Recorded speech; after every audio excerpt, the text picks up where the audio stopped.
Hello, hello, hello. Doc Bryce here. I'm here in Titlis, Mount Titlis, Engelberg, Switzerland. Okay? So, bago natin i-discuss itong topic natin, please share this to your loved ones.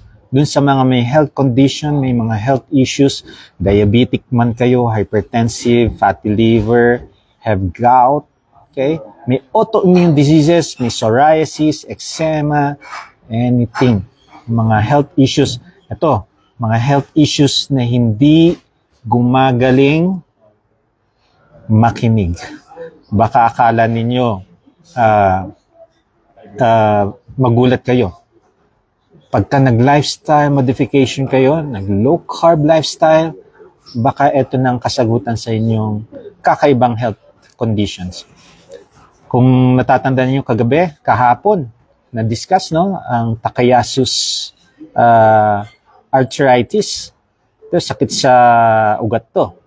Pero yung pasyente namin, 18 years, meron siyang health condition na Takayasus. Ngayon, walang ugat, walang pulso, nagkaroon ng pulso. Yung ugat sa umpisa, isa ang parang gumawa ng isang ugat. Ngayon nung inulit yung angiogram, naging 3 na yung bagong ugat. So, very good.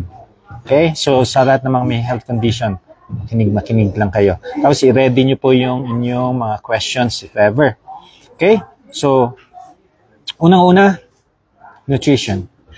80% of our total health will come from the food we eat. So, ano ba yung mga food na kailangan nating i-prioritize? Ito yung mga health, ito yung mga nutrient-dense food. So, ano ba yung mga to? Yung mga nabibili sa wet market. Ito yung mga bagong katay, pwedeng chicken, fish, no? Pork, beef, and sa low carb, meron po tayong vegetable. Doon sa mga carnivore, wala silang mga vegetables. Okay? So, choose.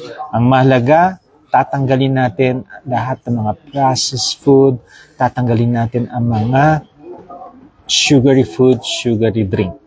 Okay? Kaya, magtataka kayo yung mga diabetic na control yung kanilang mga sugar, na re-reverse, nababawasan ng insulin, or natatanggal ng insulin, or ng mga oral medications. Ang mahalaga dito is, you change what you eat. Bakit? Yung mga pagkain na mga processed food, it can cause inflammation sa ating mga katawan. So, inflammatory foods ang mga madalas na kinoconsume natin. So, bakit sumasakit ang mga kasukasuhan natin? Bakit nakakaramdam kayo ng panghihina? Gusto nyo maging energetic? Eat real foods. Magugulat kayo. Hindi na kayo antukin. Ako dati, meron akong severe apnea, obstructive sleep apnea. Kahit saan, inaantok ako. Any time of the day, antok na antok ako. Lalo na siguro kung after eating ng mga high carbs. Pero when nag-change ako ng lifestyle, wala, hindi na ako antukin. And energized na. Kaya i-share nyo to sa mga antukin dyan. I-share nyo. Para, bakit sila antukin? Eto na. Yung kanilang lifestyle na nagkokos nyan. So, all these inflammatory foods, tatanggalin natin. Alam ko mahirap. Lalo na dun sa mga favorite ang mga pandesal, mga favorite ng mga bread. Yan. Lalo na yung mga sa fast food. Easy, available kasi agad eh. Pipila ka lang, ayan na, yung favorite nating mga french fries, mga favorite nating mga, mga processed, mga sa fast food. Okay? Tandaan ninyo, inflammation.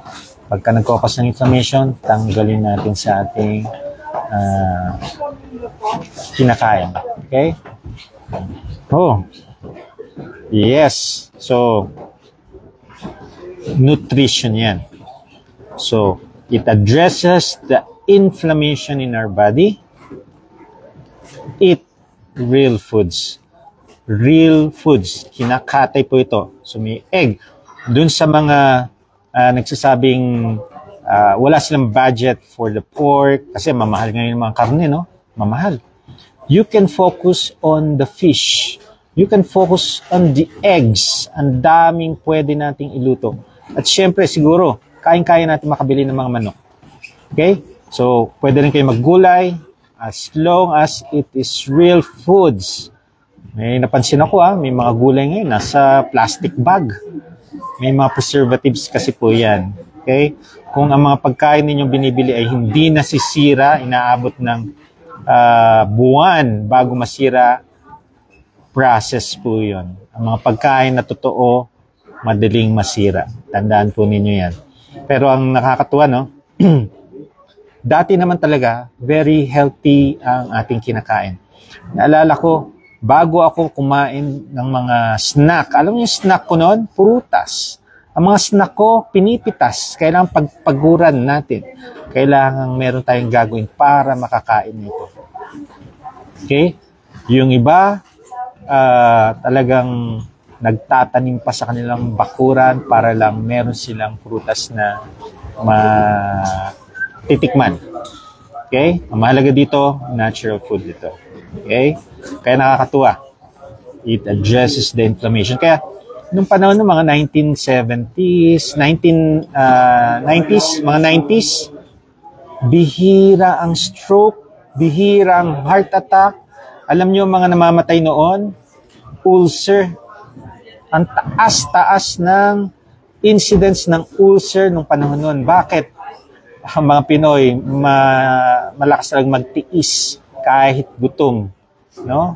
Namimilipit na sa sakit sa tiyan, hindi pa rin kakain. Kasi nagtatrabaho pa, nagsasaka, pupunta pa ng bundok, no? May yung iba nangangahoy pa, yung iba kaya nga sa probinsya, pagka hindi mo alam yung nung namundok kami noon, alam ko lang yung dahon ng singkamas. Susundan mo na yung baging niya, yung vine.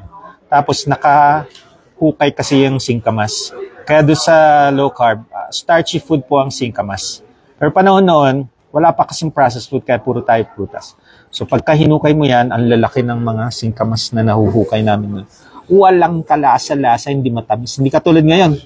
Mga singkamas ngayon, ang tatamis, di ba? I don't know, is it GMO or kasi noon, feeling ko talaga natural ang mga prutas nun. Kung ano matikman mo doon, yun na yun. Okay? Tapos, kung gusto mong kumain ng karne, ibon, naninirador kami noon. Okay? Yung mga prutas sa puno, inaakyat or sinusungkit. Yan ang totoong mga pagkain.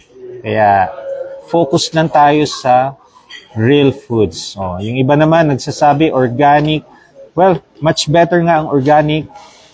But, ang problem ng organic, yung supply and demand. Kulang ang supply. Pansinin nyo, nauubos agad. Okay? Kung ano lang yung availability na makakain natin, yung maluluto natin, dun muna tayo mag-focus.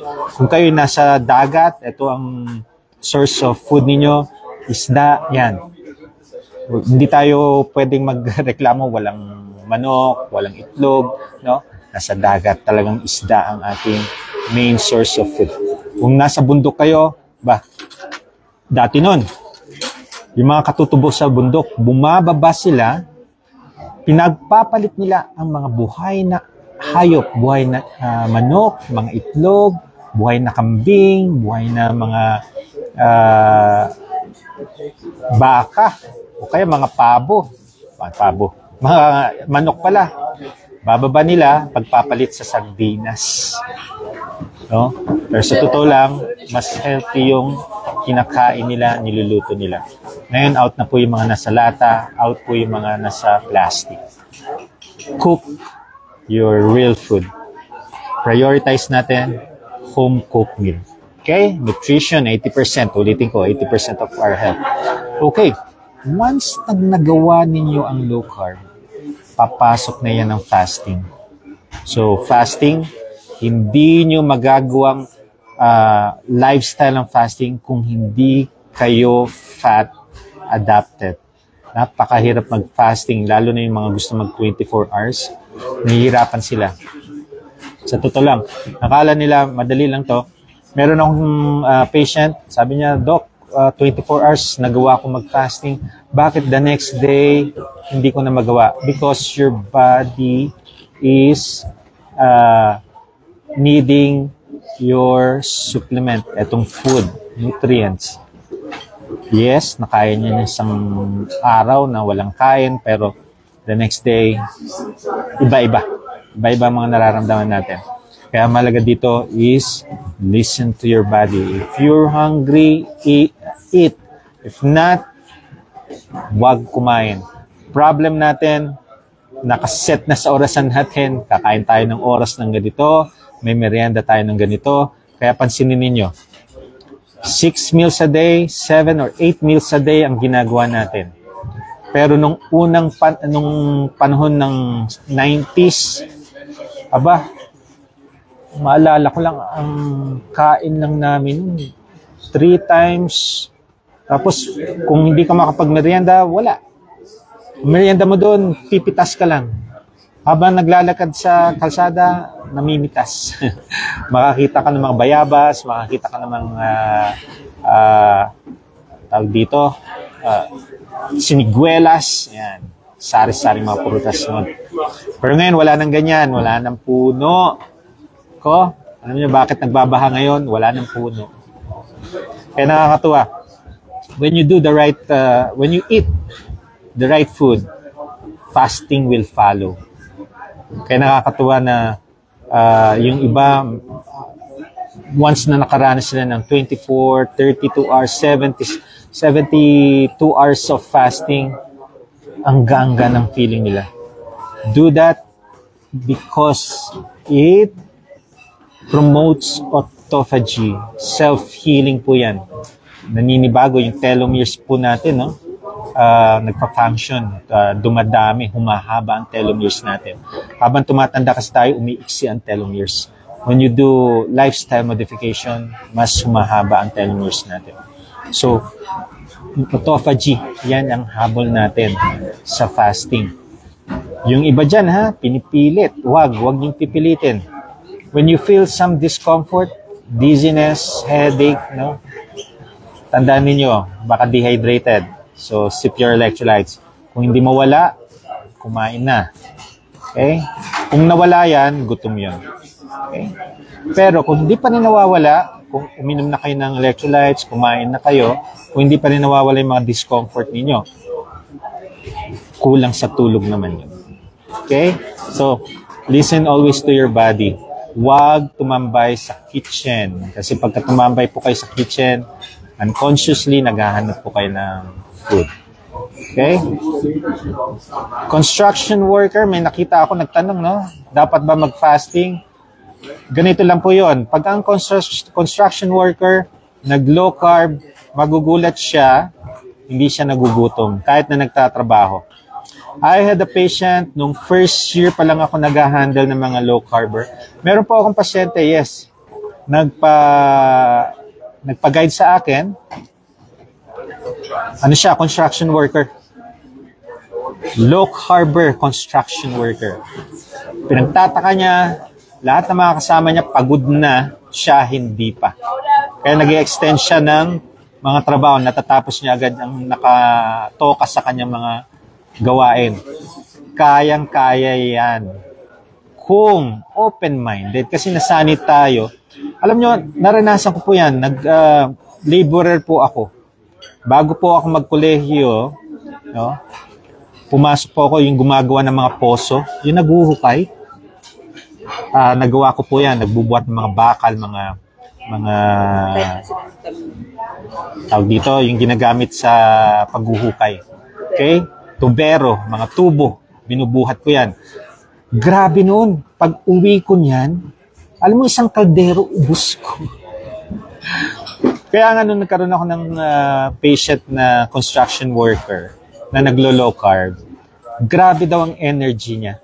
Kaya lahat po na nagsasabi na hindi kaya ang construction worker, yan po yung mga hindi pa, no, trinay. Hindi nyo pa kasi sinusubukan. Kaya yan agad ang isasagot nyo. Hindi kaya ng construction worker. But I did have a patient na construction worker na nag-adapt siya, nag-evolve sa siyang low carb, unlimited energy. Sabi niya, hindi daw siya napapagod. Okay? So, ito yung Mount Tiklis. Commercial muna. Ayan. Kita ho ba yan?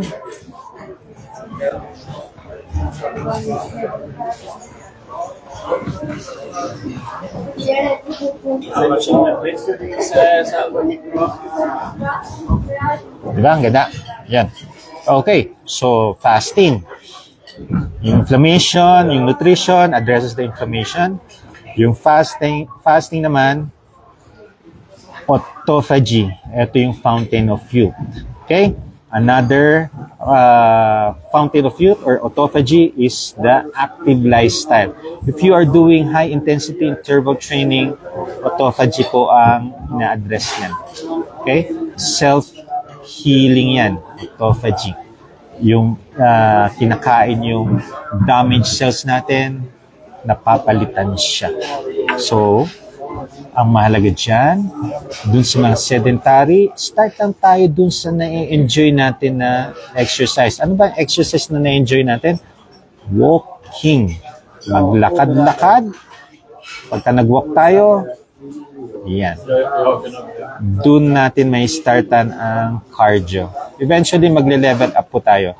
Pero sa ngayon, dun sa mga sedentary, walk lang tayo. Walk. Okay?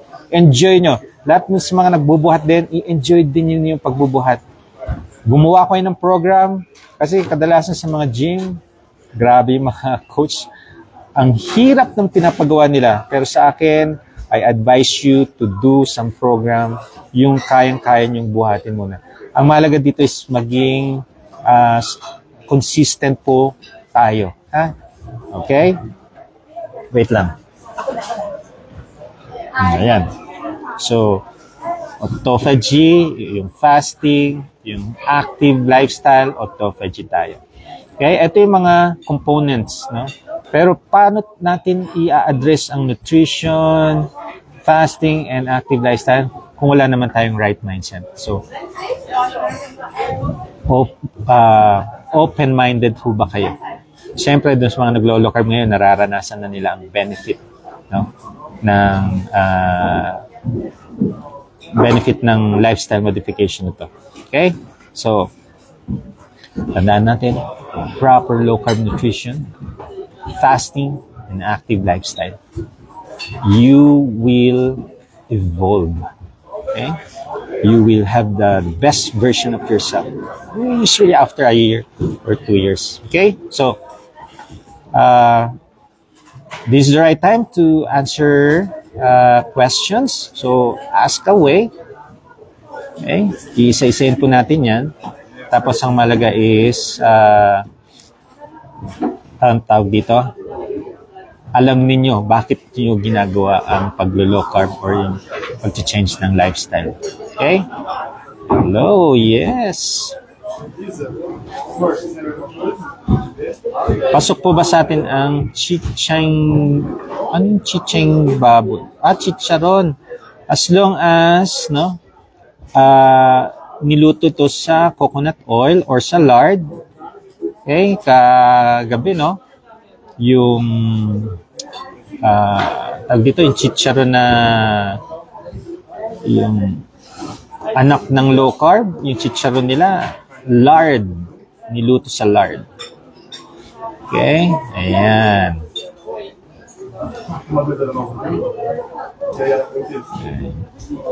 Good evening sa inyo. Doc, black coffee, yes? Hindi po. Black coffee, no creamer, no sugar, okay lang po yan. Hindi yan nagkakos ng hypertension. Siguro ang isang pwedeng cause niyan, palpitation. Caffeine kasi. Huwag kayong iinom ng kape kung nahirapan kayo matulog sa gabi. Huwag kayong magkape. Okay? Ayan.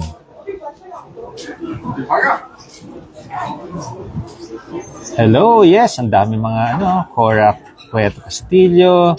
Maka-LC na ako ng pasok sa budget. Yes. Meron naman po, kaya naman pasok sa budget yung iba. Okay?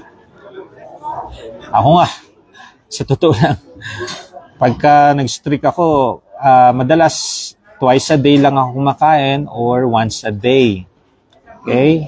Sa sobrang busy ko, minsan hindi na ako nakakapag-merienda, nakaka-snack. Okay, yan.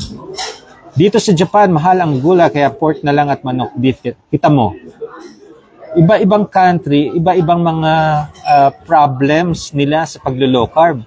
Dito sa Pinas, mahal ang karne. Sa Japan, mahal ang gulay. Di ba? Dito sa Europa, mahal ang itlog. Okay? Napakamahal. Pero kung saan natin pwedeng gawin, dun lang. Kung ano ang kaya nating gawin sa paglo-low carb, dun lang tayo. Okay? Mag-adjust.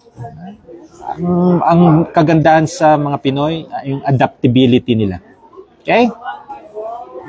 Ayan. Ask ko lang if may protein po na lumalabas sa ihi, what might happen po? Cure pa po ba ito? Yes po. Maraming reason bakit may protein ang ihi natin. Pwedeng very strenuous activity, or may fever kayo, may infection, pwede po yan. Yung mga nagbubuhat, pwede rin po. Or, yes, pwede rin sobra sa protein. Kaya make sure, wala kayong mga health condition. Consult pa rin para ma-address natin.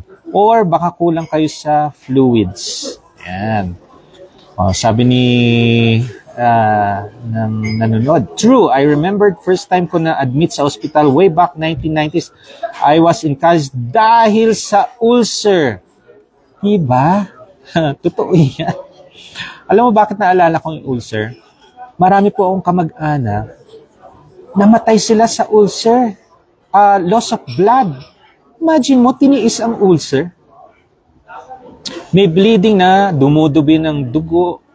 Pero dahil sa province, walang idea sa health system natin, hindi nagpapakonsulta. Or baka sa bayan pa ang kanilang doktor. Kaya kadalasan, yan ang cause ng mga namamatay noon. Pero ngayon, hindi na. Wala nang namamatay sa ulcer. Lahat, puro stroke, puro heart attack. No? Kaya ibahin ninyo ang lifestyle nyo ngayon. Okay? Ayan. Okay, isa-isay natin mga question nyo. Ano ang probinsya ko?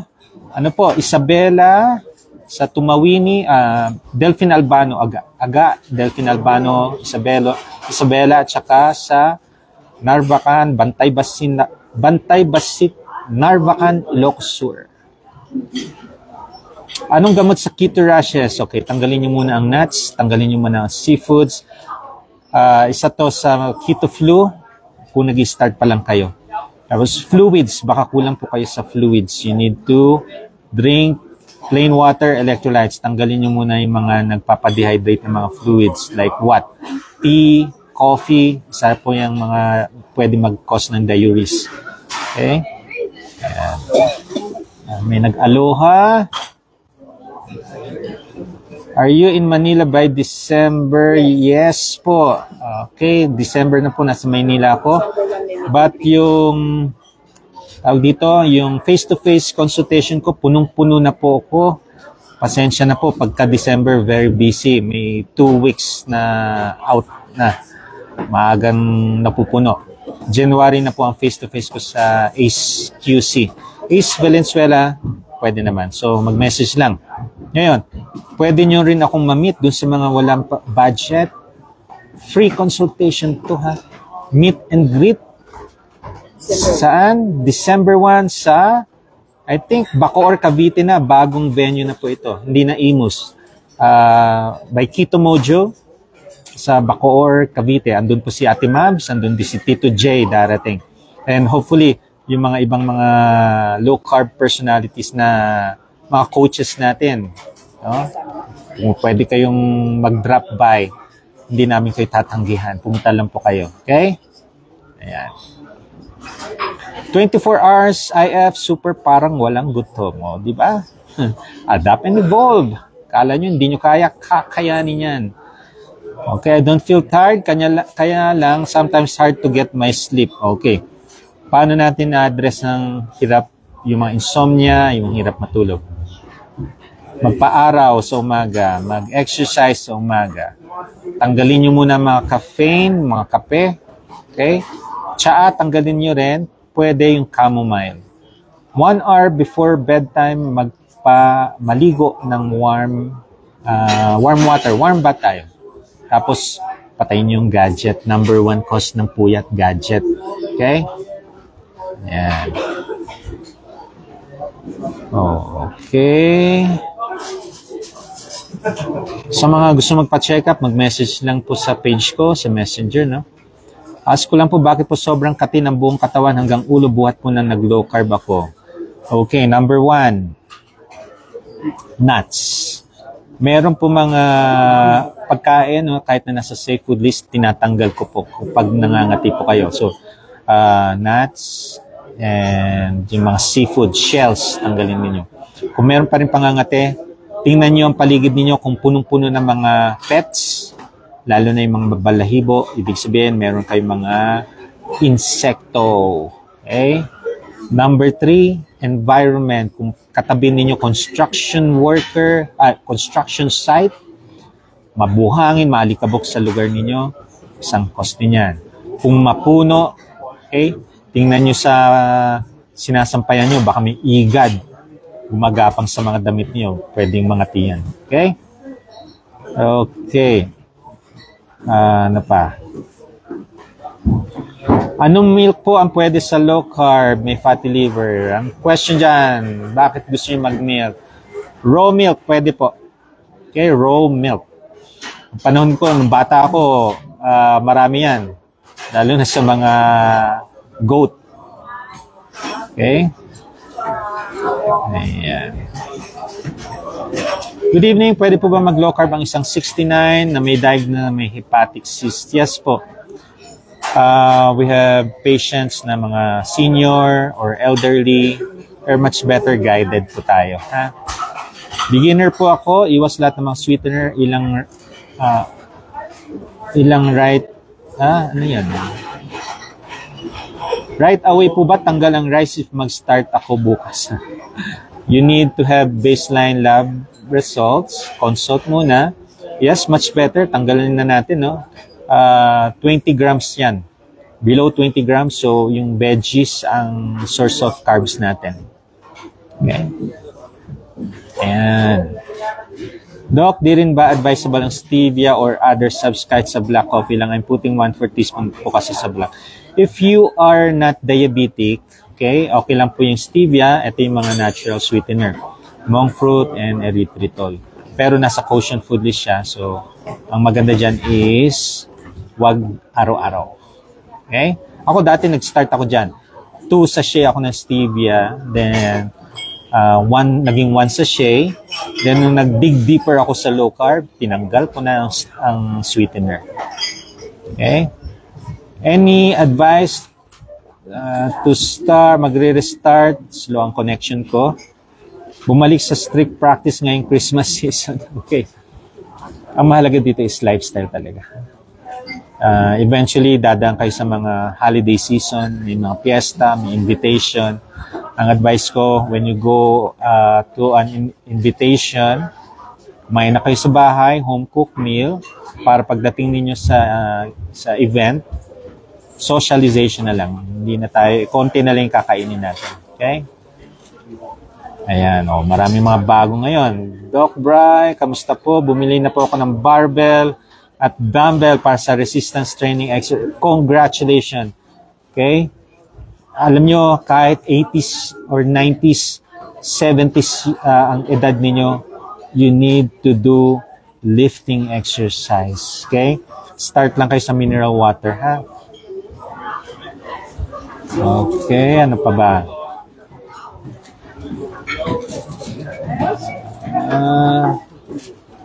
Doc, pag diabetic, yes, much better ma-monitor at mag-guide kayo pag kami diabetes, lalo na sa mga nag-i-insulin.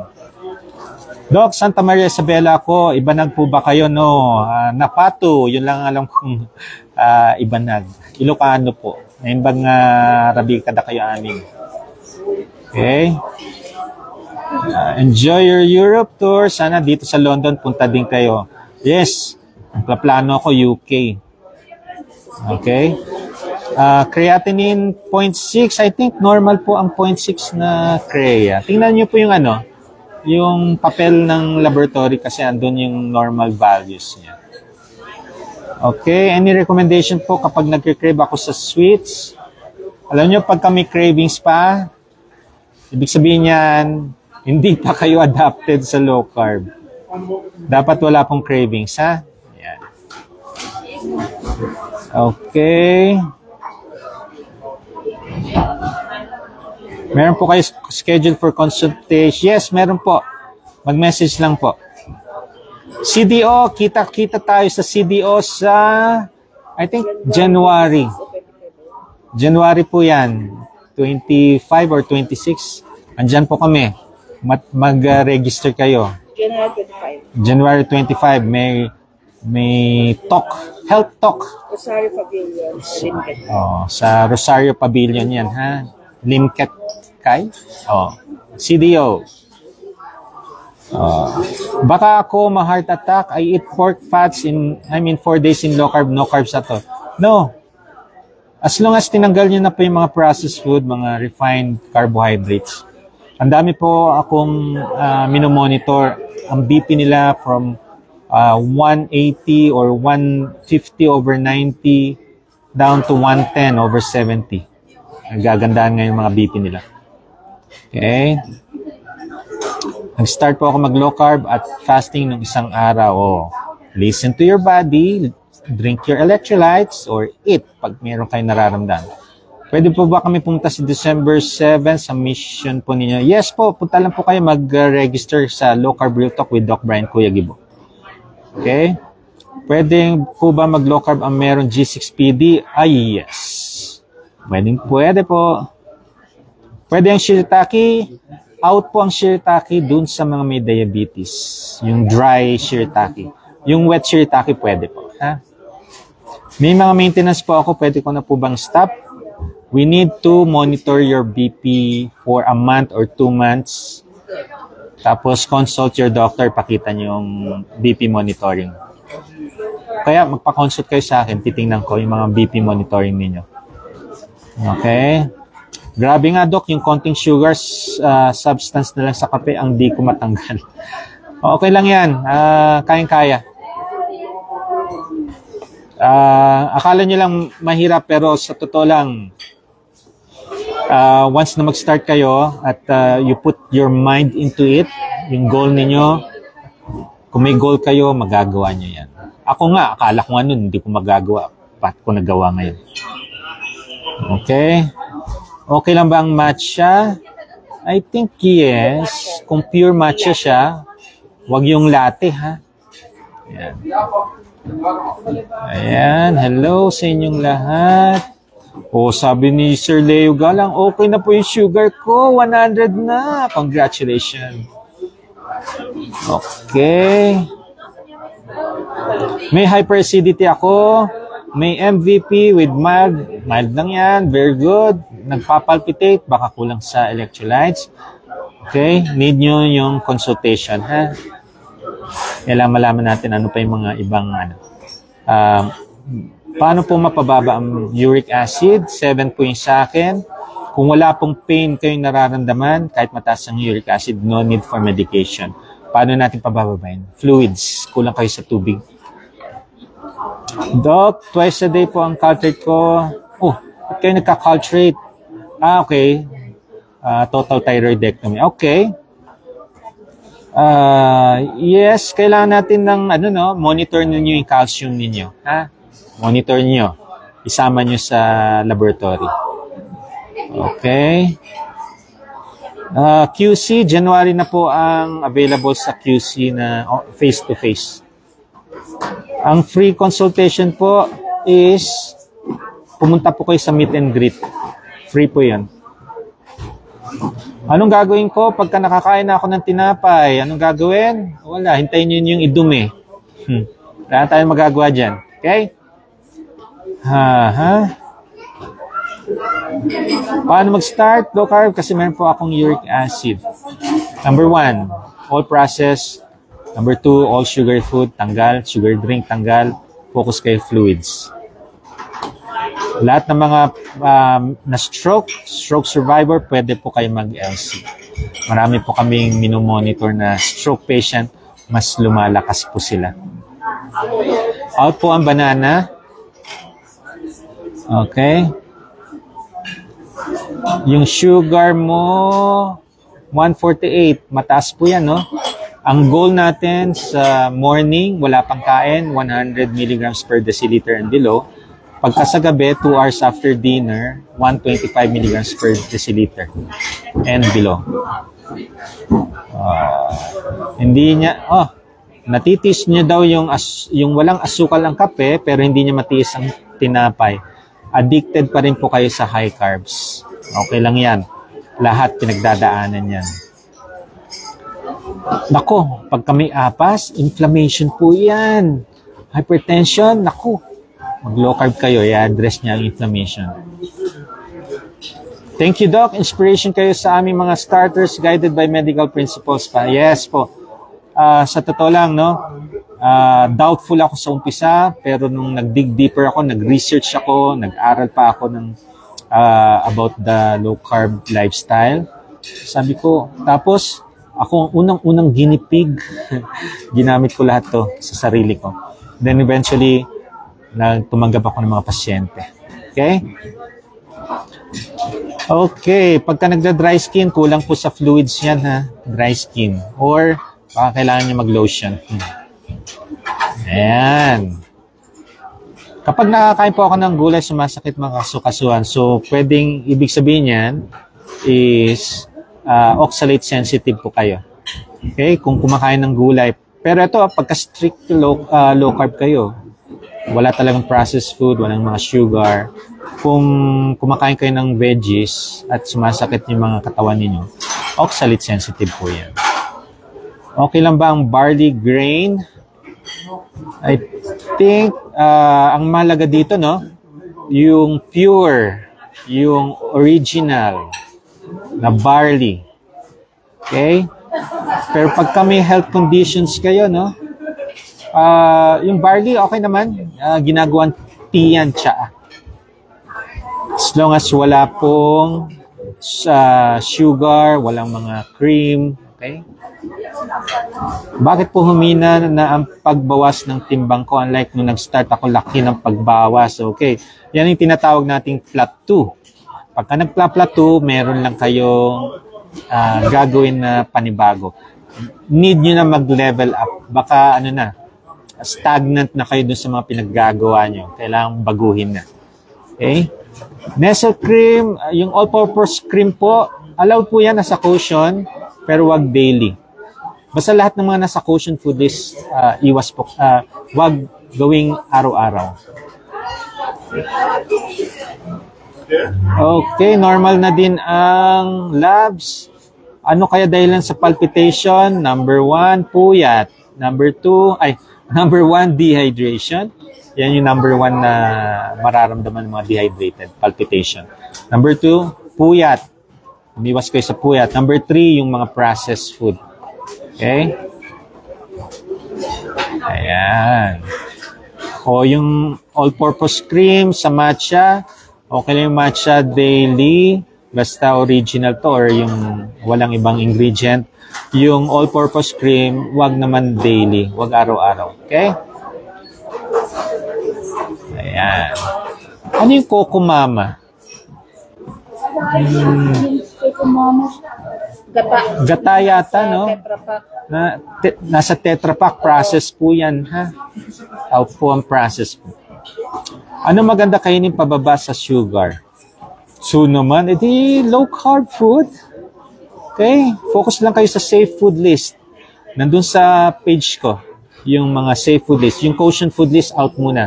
Pag kami mga matataas ng sugar, mapapababa nyo yan. Focus lang kayo sa safe food list.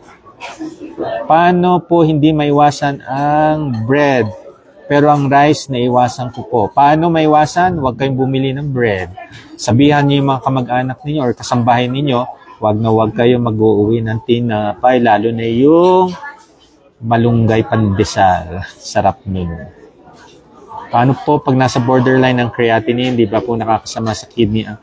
What do you mean borderline? Is it normal? Pagka nasa, halimbawa, 90 ang normal, up to 90 ang normal ng krea. Kung nasa 90 kayo or 89, normal pa rin siya. Okay? Ang mahalaga dito, chew your food properly. Chew it 20 times or more before swallowing.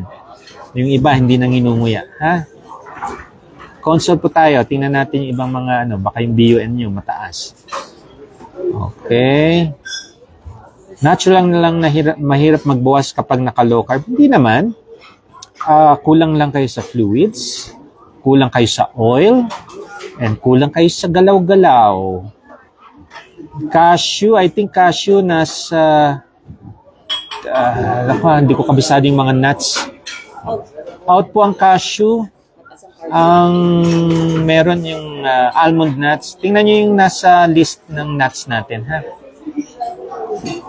Para daw akong si Jackie Chan. Oh, good evening. Okay? O, yan. Ayan, nandito ako. Nakikita niyo yan? Sa Mount Titlis, Swiss Alps. Ang ganda, no? Yes, ARB, okay lang po sa mga low carber. Ha? Mas maganda pa, consult po kayo. Okay. Bakit kaya sumasakit yung lalamunan ko, Doc, na parang may mainit sa lalamunan ko? Consult muna, ha? Baka ulcer to. Ay, 11:45 na. Okay. Okay, nakaka-break po ba ng fasting ang I think yes. Ano ang cinnamon? Cinnamon is the spice? Spice, yes. Nakaka-break ng fast. Okay, pagka sumasakit po ang dibdib ninyo, you need to do some consultation, magpa-laboratory kayo. Okay? So, ang mahalaga dito is start. If you have health condition hindi na-address, marami kayong mga maintenance, pag-visit nyo sa inyong trusted doctor, dinadagdagan ang inyong mga gamot, ibig sabihin yan, hindi kayo nag-i-improve. Ang health ninyo, pa-worsen ng pa-worsen. Until such time, nada-damage, siyempre may mga side effect mga gamot. Pero if you want to have lesser hanggang sa mawala ang mga maintenance ninyo, change your lifestyle. Eat nutrient-dense food. Eat yung mga food na it's not inflammatory. Then do fasting. Kumain lang kayo pagka gutom. Pag hindi gutom, huwag kumain. Fluids. Drink your fluids. Mahalaga po yan sa atin. Pagka nag-start kasi ng low carb, nadi-dehydrate tayo. So we need fluids, electrolytes, and plain water. Then, the fasting, autophagy yan, fountain of youth. After the autophagy, fountain of youth, yung mga mitochondria kasi natin, yung mga damaged mitochondria, ito yung powerhouse ng mga cells natin. Okay?